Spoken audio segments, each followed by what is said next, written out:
Bonjour, ici c'est Thomas Darras et Gianluca Passarelli, puis aujourd'hui on parlera du système judiciaire canadien pour notre cours de droit.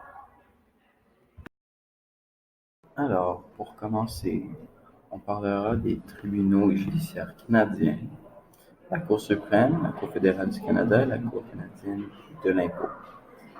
La plus haute, c'est la Cour suprême, la deuxième, c'est la Cour fédérale du Canada et la troisième, c'est la Cour canadienne de l'impôt. Alors, pour débuter, chez le système judiciaire québécois, nous avons 5 compétences: les tribunaux spécialisés, Cour d'appel du Québec, Cour supérieure du Québec, Cour du Québec et la Cour municipale.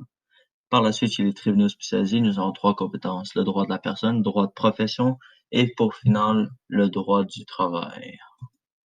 Maintenant, la Cour d'appel, qui est siégée au Québec, est le plus haut siège. Elle est gardienne de l'intégrité et développement du droit civil. Elle est composée de 20 juges. Elle gère 15 000 $ au moins. La Cour supérieure du Québec comporte de 144 juges nommés par le gouvernement. Elle comporte 2 divisions régionales, Montréal et Québec, et s'occupe uniquement des causes ayant un minimum de 85 000 $ et plus. La Cour du Québec, le tribunal de première instance, compétence en matière civile, pénale et criminelle. Elle est regroupée en 10 régions, chacun sur le juge coordonnateur.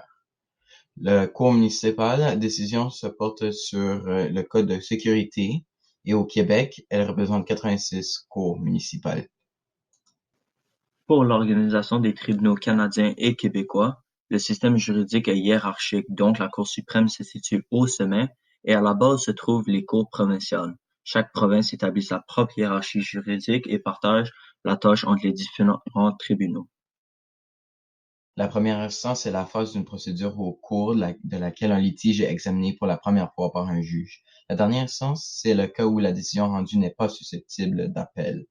Maintenant, les liens entre les tribunaux, c'est que chaque tribunal a ses domaines exclusifs de compétences et que chaque province établit sa propre hiérarchie. Quelle est la différence entre le juge et le jury? Eh bien, chez le juge, il s'agit d'une seule personne, une personne ayant des compétences en droit, nommée pour trancher les affaires devant un tribunal et pour rendre jugement. Chez le jury, il s'agit d'une assemblée de personnes. Le jury est composé de jurés, qui sont des personnes venant de divers milieux pour arriver à une décision. C'est quoi un droit d'appel? Je vais vous le dire, moi. C'est un choix de monter de tribunaux, mais le plus haut que tu montes de tribunaux, le plus haut le risque. Quelle est la différence entre le droit criminel et le droit civil? Le droit criminel interdit les gestes qui vont contre les valeurs fondamentales de la société, comme le meurtre ou le vol. La plupart des crimes et conséquences sont prévus dans le code criminel. Le droit civil s'adresse directement aux personnes et aux rapports qu'elles ont entre elles et leurs biens.